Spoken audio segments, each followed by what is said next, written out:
Bapak mungkin nggak tahu. Ada 20 rumah di Pondok Indah.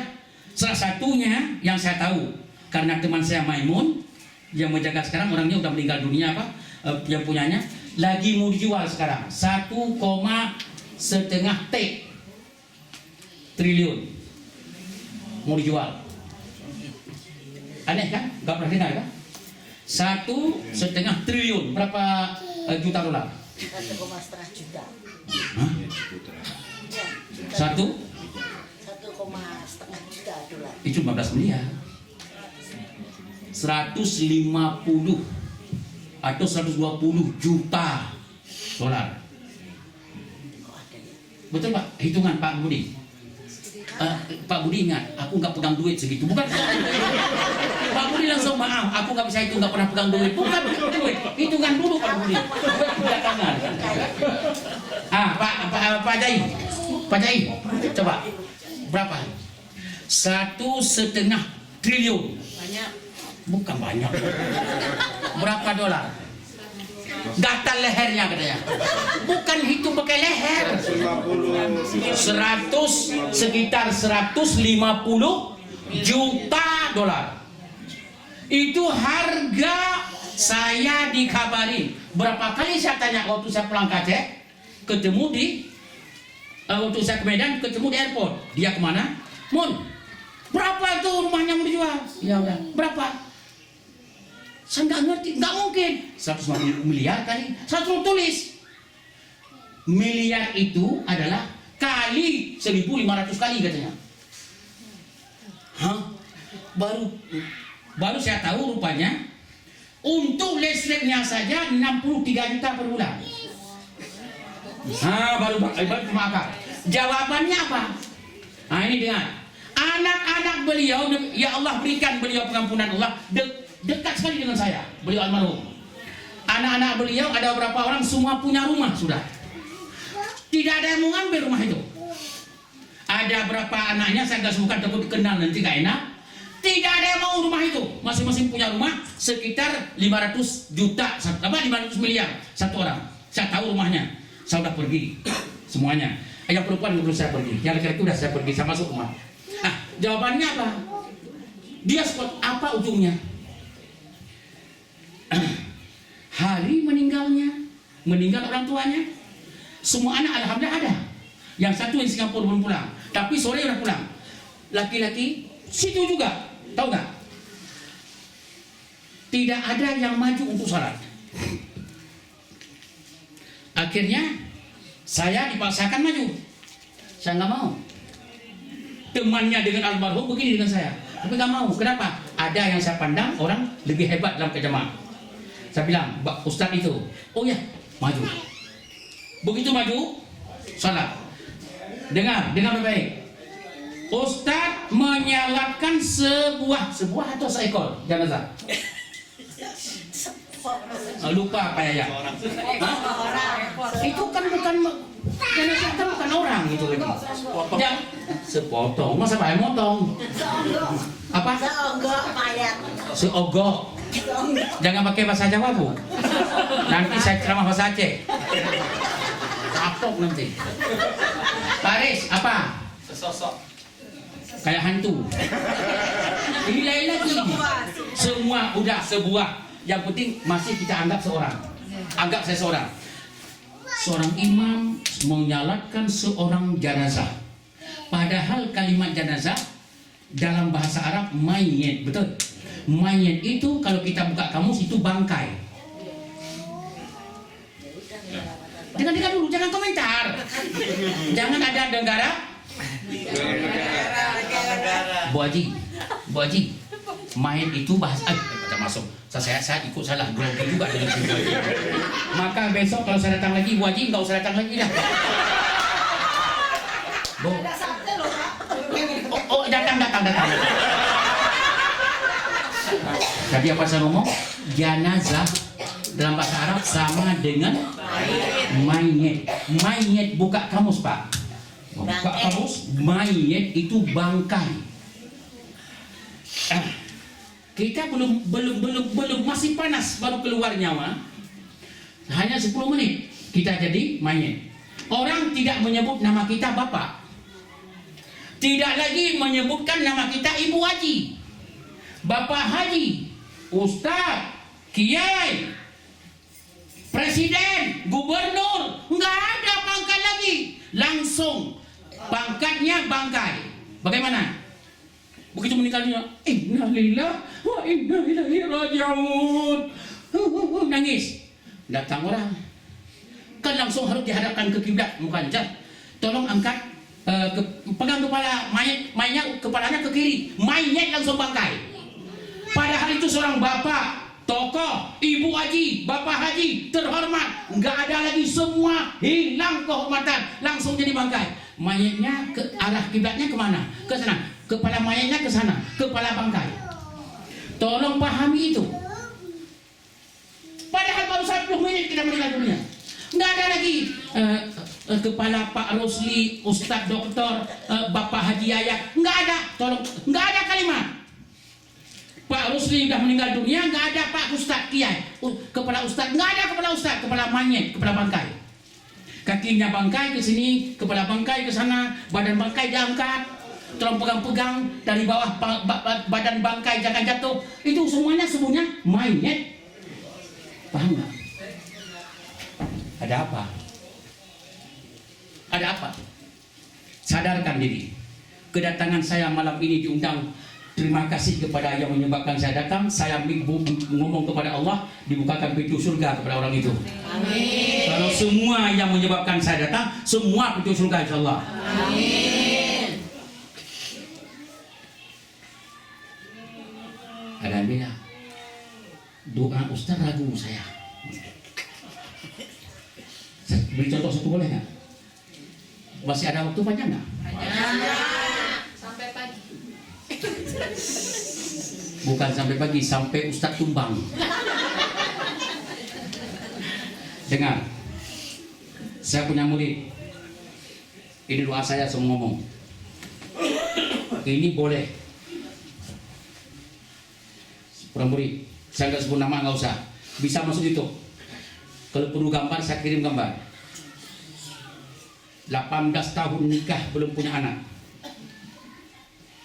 Ini yang saya ngomong ini bukan bangga, tapi saya mau ngomong bahwa kalau Allah mengatakan ya ya, kalau tidak tidak. Kekuasaan Allah. Akhirnya dia malam-malam dia telepon saya. Dia panggil Abi karena murid saya pesantren. Dan nikah 18 tahun nggak punya anak. Abi, izin saya besok masuk rumah sakit. Apa kamu rumah sakit? Enggak, saya tumor. Sudah divonis. Kaget saya, tumor anak ini. Apa tumor? Perempuan, istrinya. Langsung saya dengan istri saya pergi ke rumah dia. Duduk di situ. Istri saya sebelah kanan. Sebelah kanan itu istri orangnya hamil itu, orang hamil itu. Kemudian sebelah kanan dia atau sebelah kiri saya suaminya. Begini dia menangis terus. Tumor ganas. Dan panas badannya itu, bergerak panas. Dipunis pun udah besok operasi di Hermina. Enggak ada rumah sakit Hermania. Itu punya laki-laki, hei. Lagi semangat. Semangatnya ke laki-laki ujungnya tuh. Hermina ke situ. Saya datang. Saya nggak tahan mendengar cerita dia. Katanya di saya masih muda begini. Saya harus begini, harus operasi. Dia nomah kontrakan, masih dikontrak. Rumah 3 meter kali 5 meter kali 3 meter.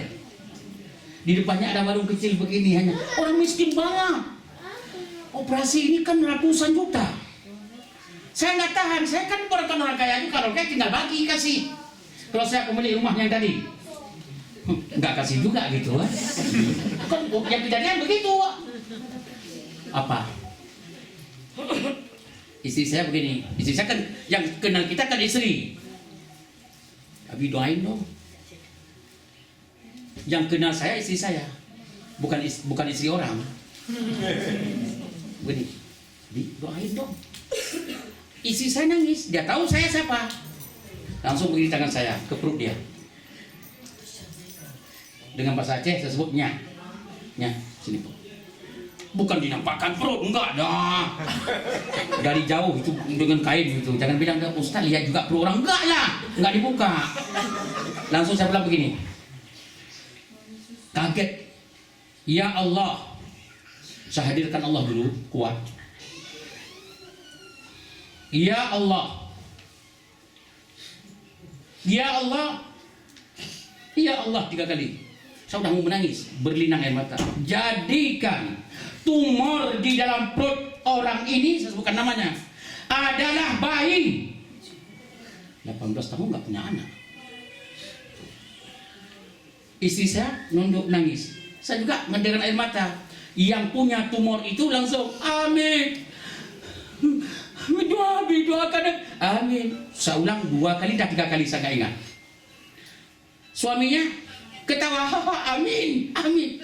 Kenapa ketawa? Tumor jadi bayi, katanya amin, ketawa dia. Saya angkat tonjok saya, tonjok lu. Kan murid saya keberani saya, tonjok lu, amin. Akhirnya nggak bisa amin, 3 amin, akhirnya amin sambil ketawa dia amin. Tapi istrinya amin betul. Langsung saya bilang amin. Udah, saya minum teh, kopi. Akhirnya beberapa lama saya pulang ke rumah dengan istri. Besok tidak ke rumah sakit, malah lusa. Sampai ke sana udah siap mental, mau operasi. Sampai ke sana masuk ke Hermania. Begitu diperiksa oleh dokter katanya, untuk apa dioperasi Bu? Hermania nggak ada. Gara-gara kamu. Gara-gara kamu. Tarik kembali sebelah siapa ini?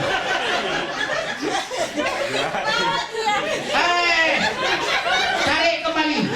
Berarti Ustadz bisa diwarnai oleh seorang perempuan. Hermina, gara-gara kamu itu. Jadi kacau jadinya ini. Ini ceramah kacau jadinya gara-gara kamu itu. Sudah saya maafkan dosamu. Membuat Ustadz kalam kabut. Nggak ada Hermania, Hermina. Gara-gara kamu tadi saya kacau jadinya. Oke, saya maafkan dosanya. Amin. Ulang lagi. Kata dokter tadi apa? Ngapain kamu operasi? Kata si perempuan, ya tapi mau ngapain, mau mati saya ini. Lah, sedangkan ngapain kamu operasi? Bayi kamu sehat.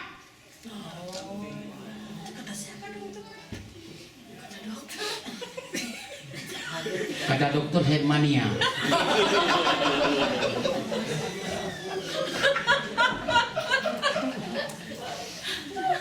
Tolong selamatkan. Saya akan sakit lama. Atau Anda yang ke sana dulu. Kata dokter Hermina. Betul, Hermina. Apa katanya? Kenapa kamu operasi? Bayi kamu sehat.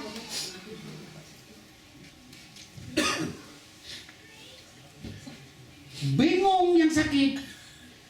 Suaminya di samping duduk dia. Ngomong, enggak tahu. Begitu melihat bayinya sehat, suaminya tinggal tulang nggak ada lagi. Kalau nggak ada tulang kan jatuh langsung gitu. Tapi dia ada diskusi, bengong aja kan. Nah itu hilang apa? Setrumnya hilang itu. Akhirnya itu bergerak. Yang perempuan itu nangis terus. Apa dokter bilang? Ini bayi kamu sehat. Udah 5 bulan. Berapa tahun gak ada punya anak? 18 tahun. Akhirnya tuh, ini kakinya di apa? Di San Bernardino. San apa tadi? Bernardino. Oh, Sabardino. Enggak, bukan ada. Begitu di USG dia. Jadi kaki. Ini kepala, ini pusarnya tidak terikat. Yang dengar itu bukan dengar itu, tenggelam dalam menangis, nggak ngomong. Ini balak, ini perempuan. Dipanggil, suami sini, lihat, suami jalan.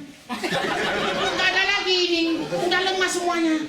Mana orang bayangkan 18 tahun nikah, punya anak kemudian nggak bayang, yang ada tumor.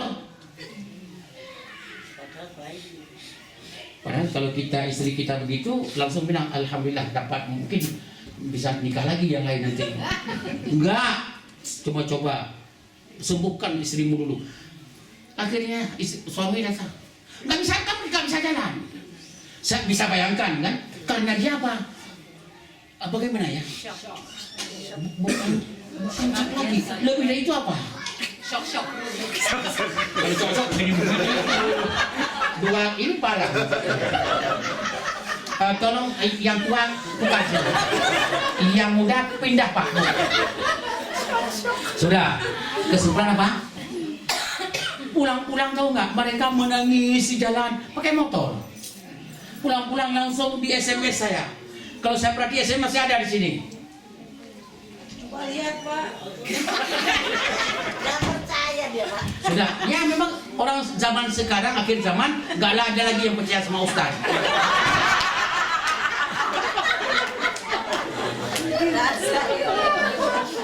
Ya, alhamdulillah. Saya sebelum kesini mungkin sekitar 10 hari atau 15 hari, nggak sampai 15 hari, mungkin 10 hari sebelum kesini lebih kurang lahir dia. Berarti umur dia sekarang baru sebulan. Nah, ini orangnya, anak-anaknya. Ini kalau mau masuk ke internet, ke YouTube, bahwa anak ceritakan seperti saya ngomong tadi, tapi nggak lebih, ini saya izinkan. Supaya Bapak, Ibu-ibu tahu bahwa inilah sesuatu. Yang kesimpulannya nanti adalah, siapa yang mau lihat nih? Siapa yang percaya? Pakai tangan kiri lagi. Istri siapa nih? Ambil kembali. Nggak datang dia Pak, nggak datang. Nggak datang Pak, capek. Hilang. Nah, tuh. Estafet. Nah, tuh. Dah. Sudah. Kalau SMS ada di HP saya kecil ini, cuma telah ketiban mungkin 1000 SMS atau berapa. Ini HP ini. Kalau cari jangan sekarang lah. Saya datang ke sini bukan tujuan SMS. Banyak juga teleponnya Pak Ustadz. Udah lah, diam aja dah. Sudah. Itu merek. Makna yang saya katakan apa? Doa kalau jangan bilang mustahil. Suami dia setengah ketawa. Saya bilang, ya Allah jadikan tumor sebagai bayi. Kan setengah ketawa. Kalau Allah sudah mengatakan kun, fayakun. Makanya, jujur saya katakan, ibu jangan sibuk dengan ini ya. Jangan komentar dulu, lihat aja. Makanya jangan mikir, aku sekarang banyak dosa. Mulai sekarang, Allah bisa mengatakan kun, fayakun, semua jadi orang salihah. Mudah sekali bagi Allah itu. Ini bapak yang selama ini nggak percaya diri, jangan-jangan dengan mula-mula dekat dengan Allah jadi orang saleh. Amin. Kun, sudah itu sudah buktinya. Maka yang saya katakan, kembali kepada rumah yang tadi, yang 1,5 T, 1,5 triliun, mau dikasih ke pesantren saya. Kata Maimun yang di airport tadi, Abi kalau dikasih kepada Abi untuk buat pesantren itu untuk jadi pesantren gimana? Saya nggak bisa kelola. Sampai 60 juta sebulan untuk listrik nggak sanggup saya. Duit masuk pesantren juga setiap bulan cuma 1 juta.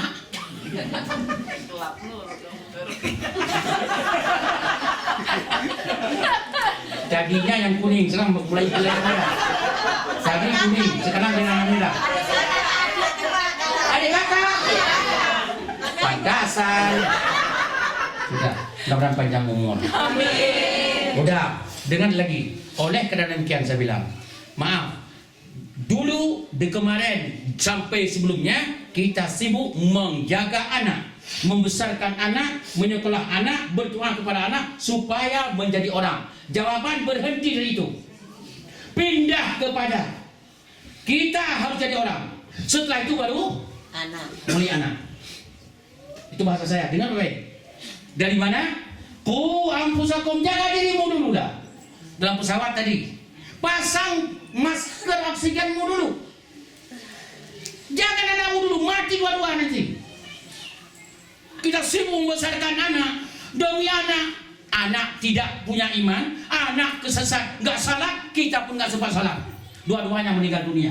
dalam keadaan tidak punya. Tapi kalau kita sudah benahi betul, anak kita enggak, alhamdulillah kita selamat maknya. Ayahnya selamat. Tapi mudah-mudahan tidak seperti itu. Kita selamat, anak kita selamat. Tapi lebih selamat kita daripada anak. Ini cara berpikir.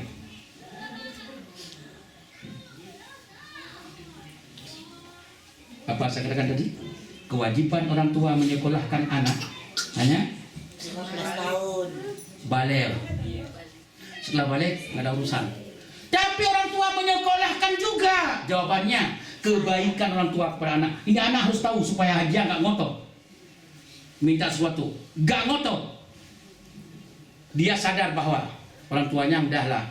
Setelah itu kalau kamu nikahlah. Dia semakin berbakti orang tua kalau dia tahu itu bukan kewajiban yang dilakukan orang tua, tapi kebaikan orang tua. Ini enggak, anak kita nggak tahu, dianggapnya kewajiban orang tua. Maka masa-masa terus orang tua. Kalau kita suruh salah, enggak akan. Tapi kalau dia sadar, makanya bentuk semacam apa? Dengar baik-baik. Di San Bernardino ini, mudah-mudahan nggak salah lagi. Di San Bernardino ini, R-nya satu saya buang. Capek. Ada, maaf, anak-anak SMA coba hitung semua yang hadir ini. Anakmu yang SMA, satu orang berapa orang? Satu orang berapa orang? Maksudnya apa? Satu orang tua, berapa orang anak yang SMA? Kali jumlah masyarakat yang ada, yang hadir atau yang belum hadir. Pertanyaan, coba kumpulkan dalam masjid ini. Hadirkan seorang guru, perkenalkan hukum Islam seperti itu supaya dia tahu bahwa siapa dia. Selama ini anak kita nggak tahu diri. Yang dia tahu itu orang tuaku, ini kewajiban orang tua. Apa kejadiannya? Pulang ke rumah, makan piring lempar situ kan ada pembantu. Anak kita nggak terdiri ke situ. Kain ada pembantu, ini udah pembantu semua ada. Akhirnya apa? Kalau kita katakan, perkenalkan Rasulullah seorang Nabi, beliau mengerjakan sesuatu oleh tangan beliau sendiri selama bisa. Kalau pada tidak bisa, baru minta bantuan.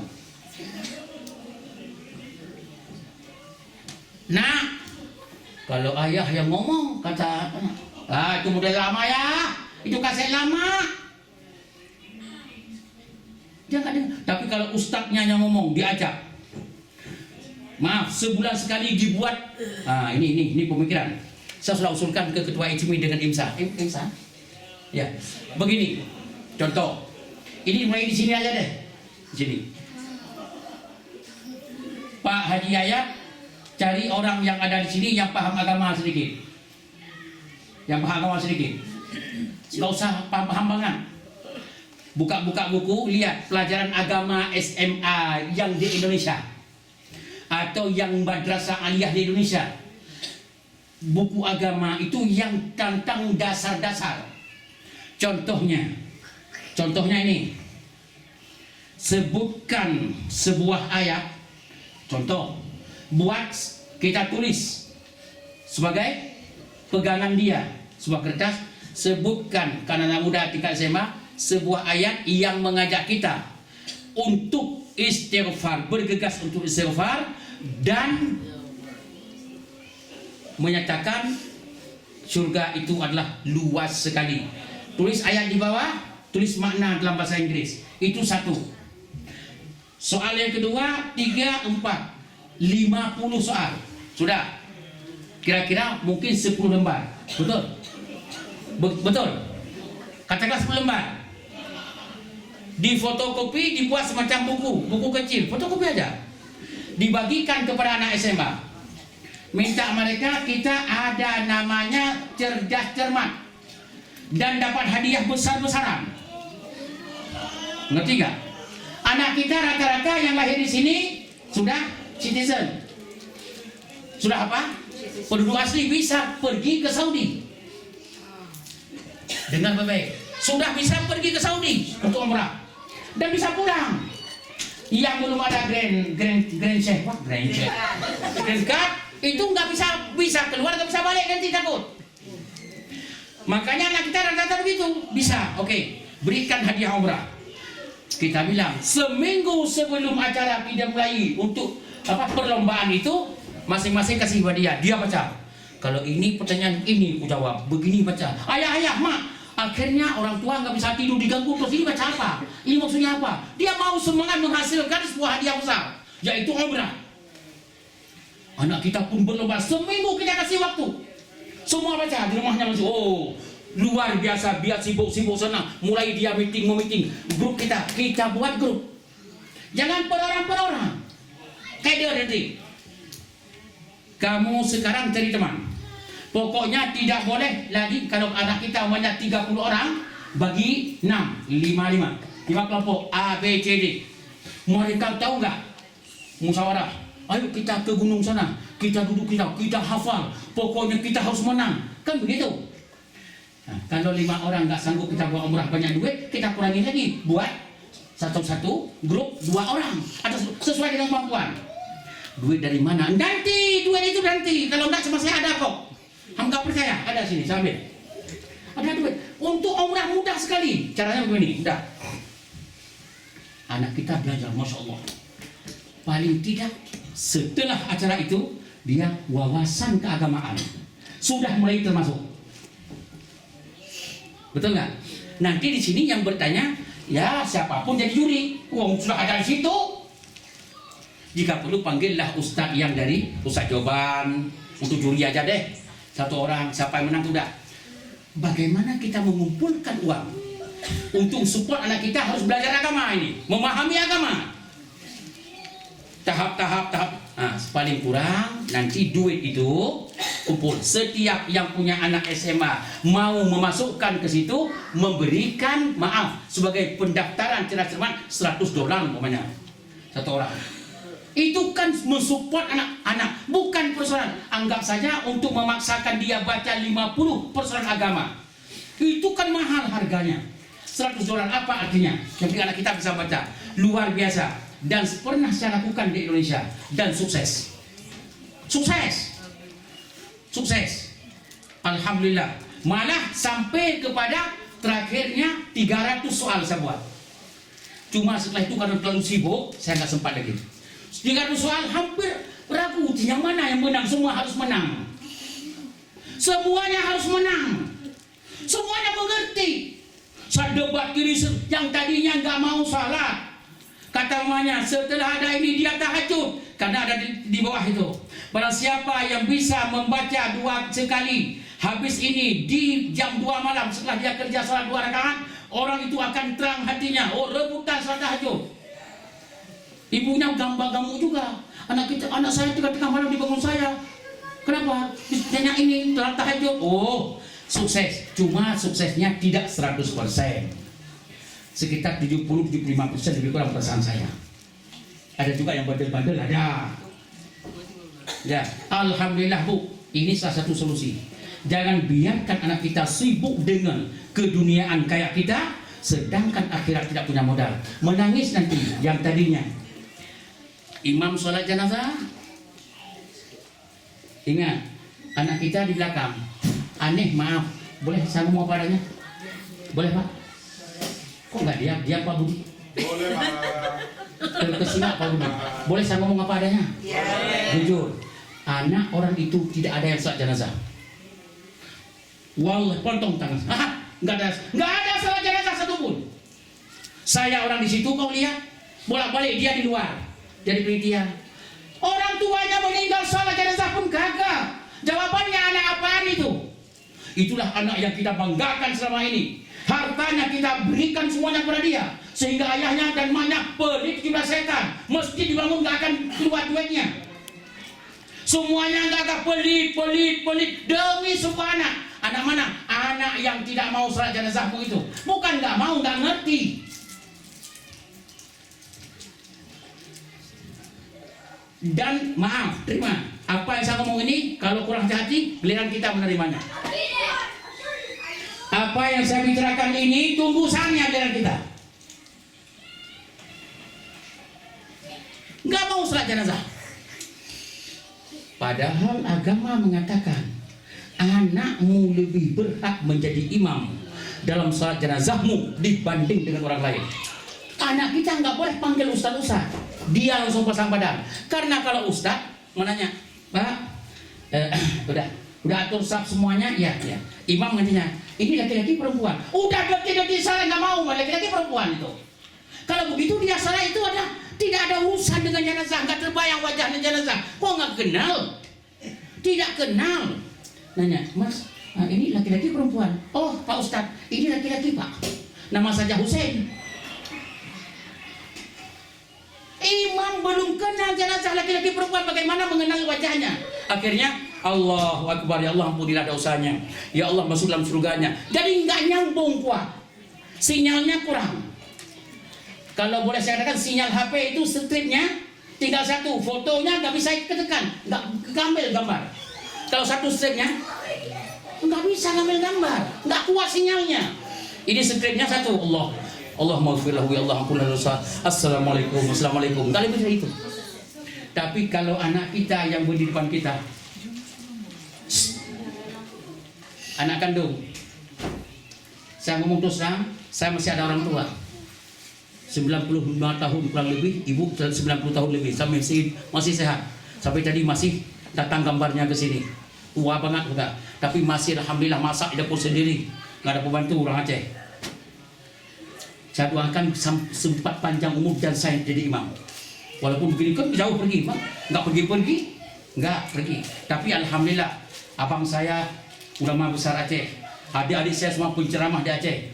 Kecil saya yang agak kecil, penceramahnya bukan di Aceh, di luar.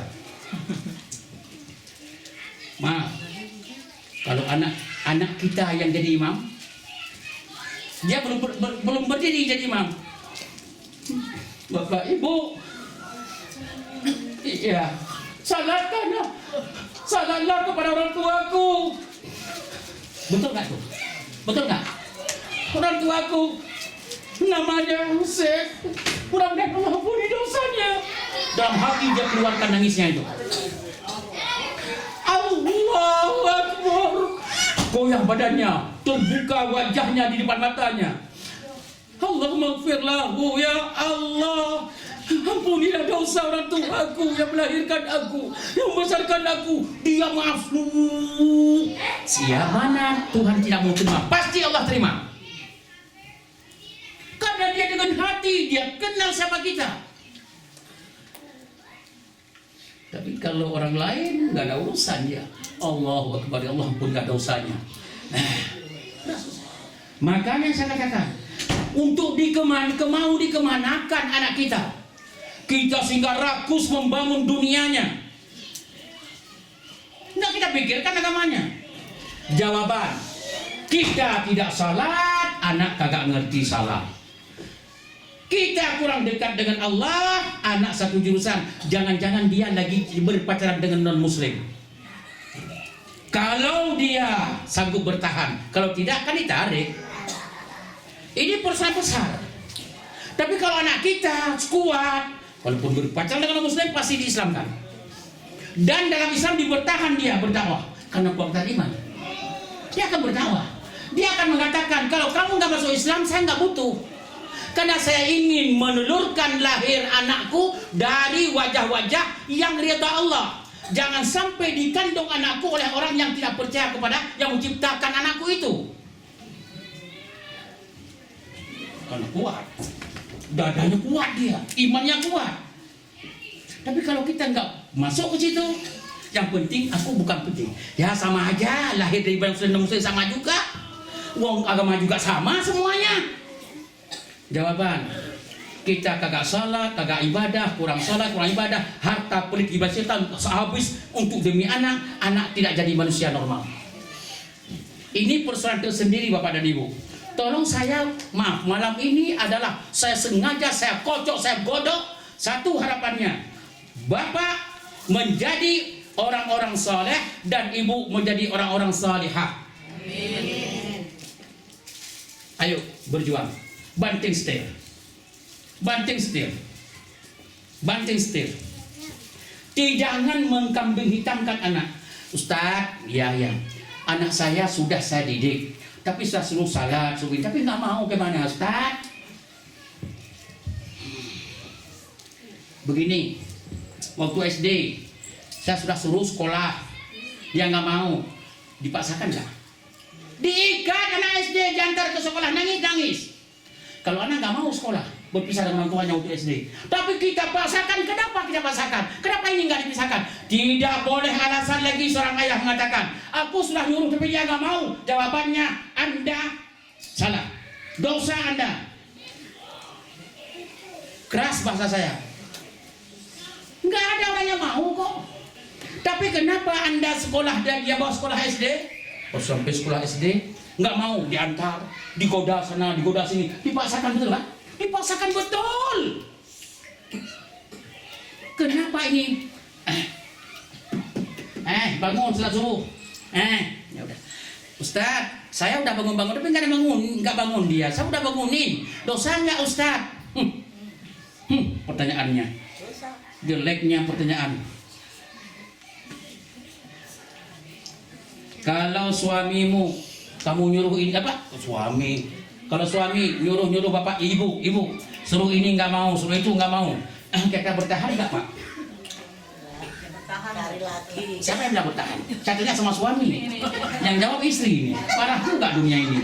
Saya tanya, Bu. Saya tanya sama bapak, kalau istri kita nggak mau dengar ngomong kita, kira-kira bagaimana cara solusinya? Nah, itu yang benar tuh. Apa Bu? Coba kecil suaranya sedikit. Apa? Kawin lagi. Alhamdulillah. Istrinya siapa? Istrinya siapa itu Pak? Keluarin dulu Pak. Karena dia tahu bahwa dia taat kepada suami, masya Allah. Jawabannya, oleh karena demikian bukan alasan. Maka saya paling benci, tapi nggak saya melahirkan benci loh. Maaf. Setiap saya ke Amerika sini, di sini yang belum ada pertanyaan begitu. Saya sudah 3 kali di sini ceramah, belum ada pertanyaan. Tapi kalau di Phoenix, yang di San Jose, kemudian San Francisco, kemudian San yang lain lah. Semuanya nanya, Ustaz, anak saya susah sekali, saya ajak untuk salat nggak mau. Dosa nggak saya itu bagaimana sih? Jawabannya, saya nggak berani merongrong seperti ini karena bukan ceramah. Saya jawab begini, Bu, ajak terus, menyuruh sampai dia bisa. Nggak bisa Ustaz, di bawah pembangkang. Yalah, usaha sabar Bu. Sebenarnya saya mau katakan apa?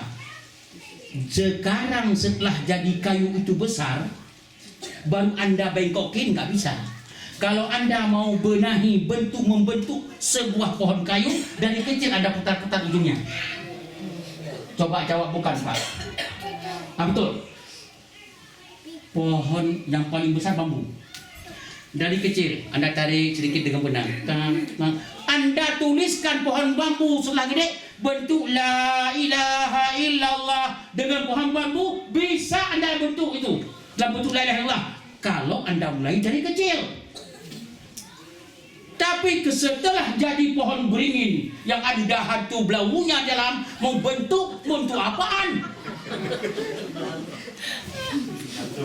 Sudah hantu belau dalam pohon beringin, baru kita usahakan membengkokin. Mananya apa? Ini dosa kita, tapi bisik-bisik. Dosa kita berat dalam mendidik anak. Dosa tidak akan sanggup kita pertahankan di depan Allah SWT. Tidak sanggup kita pertanggungjawabkan di depan Allah. Ustaz, kayaknya solusinya apa Ustaz? Mau dengar?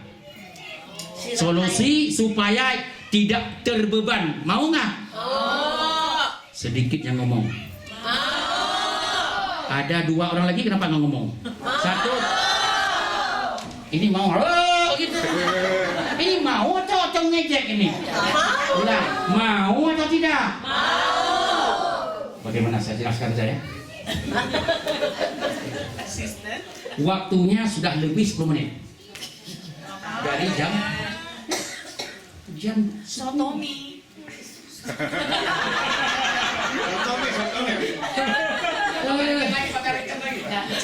Kalau begitu saya tutup aja 5 menit lagi. Dengar, solusinya pertama. Sekarang mereka sudah ada yang gede, susah dibegokin lagi. Saya yakin dia melawan. Sehebat pun orang tuanya, dia iakan di depan belakang nggak akan lakukan, karena mereka sudah telanjur lurus atau setuju bengkok. Susah. Jawabannya itu namanya seperti anak Nabi Nuh alaihissalam. Dengar baik-baik. Dalam Al-Quran surat Hud. A'udzubillahi minasyaitonirrajim. Firman Allah.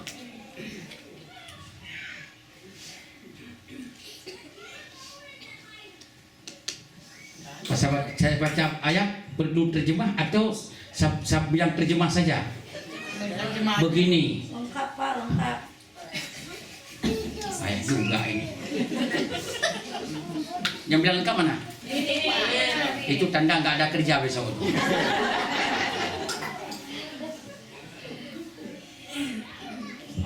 Bentar.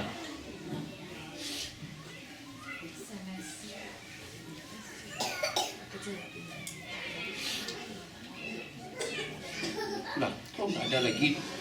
Siapa yang ngambil dari HP saya? Ya. Nih. Tadi HP-nya. Udah. A'udzubillahi minasyaitonirrajim. Bismillahirrahmanirrahim.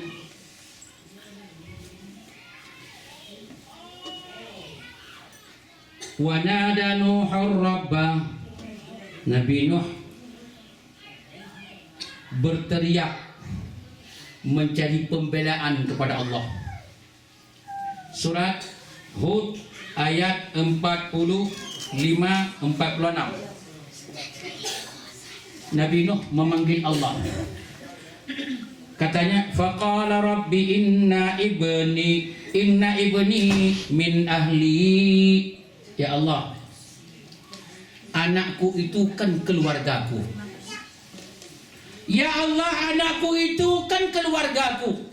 Padahal Allah sudah menenggelamkan anaknya Nabi Nuh, namanya Kan'an. Dalam satu tafsir, Kan'an ditenggelamkan, mati dalam tsunami waktu Nabi Nuh, air bah besar, meninggal dunia. Yang meninggal dunia tidak ikut Nabi Nuh itu kafir. Nabi Nuh nggak tahan anaknya dimasukkan ke wilayah kafir, tenggelam mati kematian, nggak terima. Faqala, katanya kepada Allah, Rabbi inna ibni min ahli, anakku itu kan keluargaku. Wa inna wa'dakal haqq, bukankah engkau dulu pernah mengatakan kepadaku, aku akan menyelamatkan kamu dan keluargamu. Sekarang tidak engkau selamatkan anakku ya Allah. Janjimu ya Allah menyelamatkan aku dan keluargaku. Sekarang aku selamat, keluarga kagak, yaitu anakku mati tenggelam masuk dalam kekafiran. Wa anta ahkamul hakimin. Kalau bahasa Indonesia, mohon pertimbangan ya Allah. Ini bahasa Indonesia. Tapi sebenarnya bahasanya halus. Apa jawaban Allah? Anak Nabi Nuh mati dalam kekafiran, kufur. Apa kata Allah? Qala ya Nuh, Nuh sayangku, innahu laysa min ahlik, anakmu itu memang lahir dari sulbimu, tapi itu dengan dia kafir, itu tidak lagi aku anggapkan itu anakmu, keluar dari anakmu itu. Nah, kalau anak kita masuk kafir, murtad, mati dalam kufuran, bukan lagi anak kita. Harta yang Anda miliki haram diambil walaupun 1 sen. Warisan gak ada sama orang dia. Dengar baik-baik. Kenapa ya Allah